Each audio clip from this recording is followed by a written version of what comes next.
Okay, so today we're going to start talking about Desmos and the graphing calculator on Desmos. We've done a lot of stuff with the scientific calculator. So now with the graphing calculator, a few things that we're going to talk about are the same. Some of the things are going to be the same. Some will just look a little different. So this picture right here that you see, here we have our keyboard where we have the parentheses, we have the absolute value, we have a squared, we have this a to any power. We also show, I'm going to show you up over here. This is where you're going to go ahead and enter the equations. In this little blue box right here, you'll see sometimes that we can change this to a fraction. If you have a decimal, you can change to a fraction. And all of this information right in here, I already went over. Now, when you go ahead in the graphing calculator, we have functions. When you hit functions, you'll see you'll get stuff that you'll use next year for trig.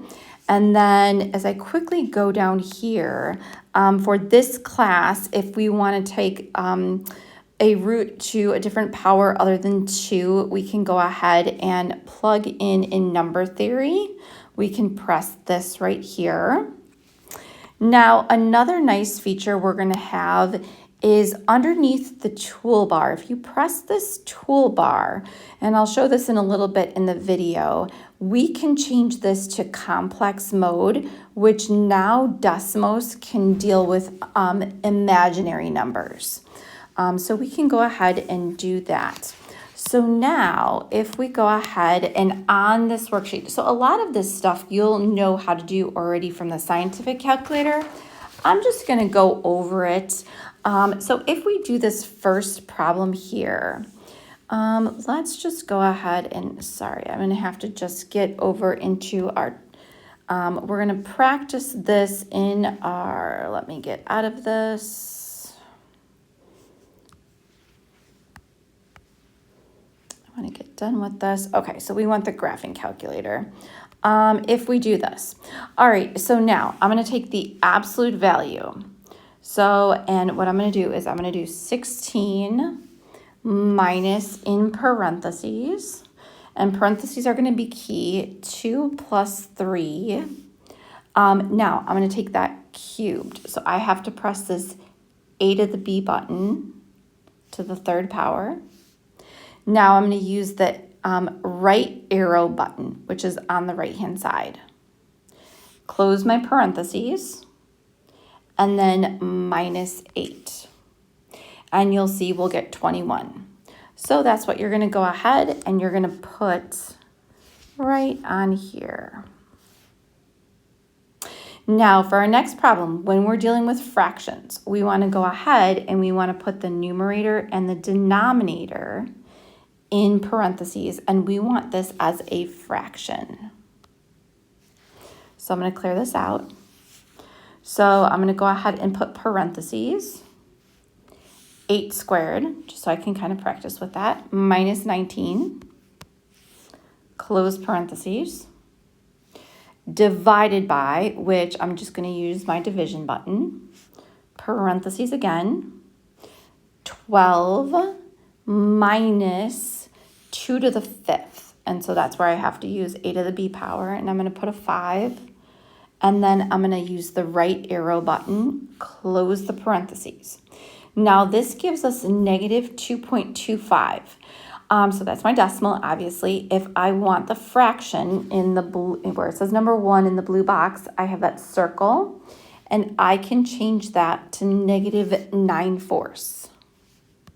So I'm going to put negative 9/4. Now I'm going to do the same thing, and I'm going to do parentheses on the top and the bottom for C. I'm going to clear this out. Okay, so here we have parentheses, 6 minus. Now I want the cube root, so I'm going to have to press my functions button. And I'm going to have to go down here where it says number theory.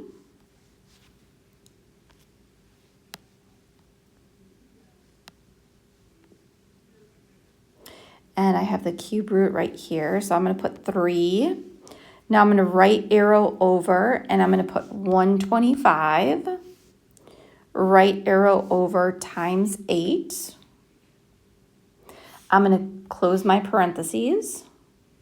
Divided by, I have parentheses, a -2. Minus, I have to do my number theory again.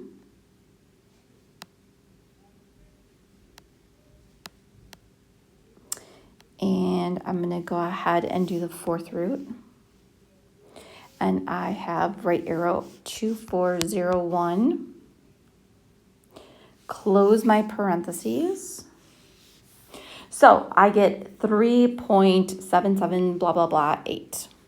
I want to take this as a fraction. So again, I'm going to press that fraction button and I have 34/9. So I have 34/9. Now for my next problem, I want to do both plus or minus.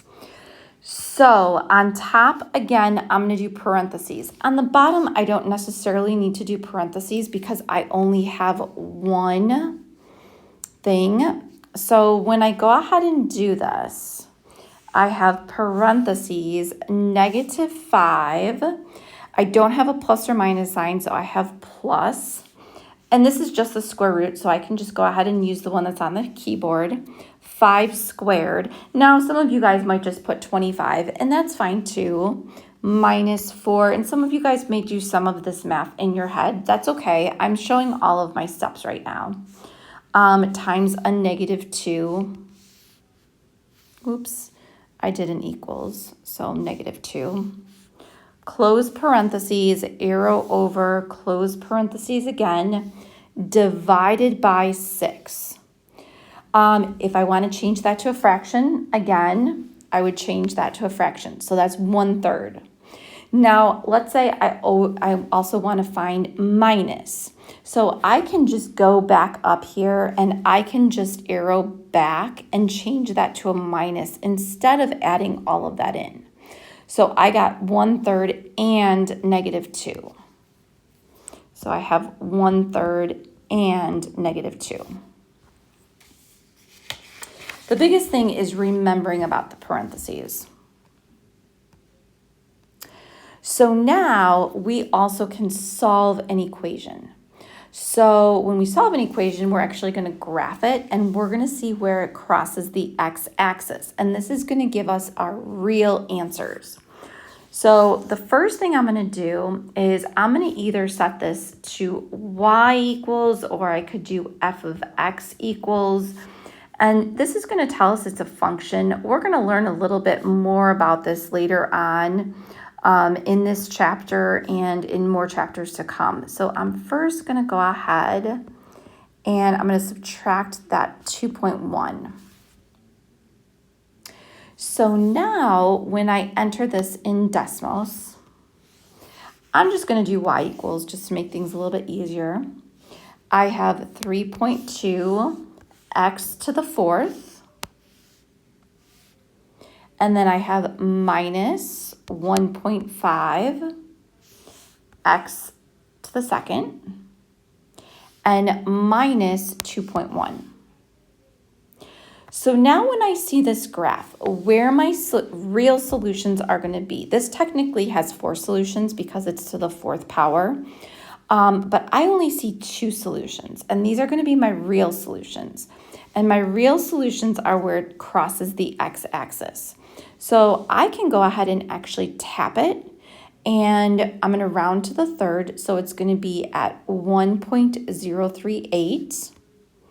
And also at negative 1.038. I could do comma 0, but that's where my y is 0. So when I go ahead and write those solutions down, I have 1.038 and negative 1.038. If we go ahead and look at that graph, we'll also talk later on when we start to graph We have, but we'll talk more about this later on. We have a y-intercept, which is right there, and we can just tap on that. We have some minimums, which we will be able to tap on those, but we'll talk more about that when we get into our graphing unit. So now if I want to go ahead and solve my next one, this one's already in standard form. So I'm going to go ahead and put this one in. So I have 5.1 x to the second minus 1.7 x and then minus 3.2. And again, it looks like here when I do this, I have a parabola, but my solutions are going to be where it crosses this x-axis. So I can zoom in and out. Where it crosses the x-axis is going to be at 0.976 and also at negative 0.643.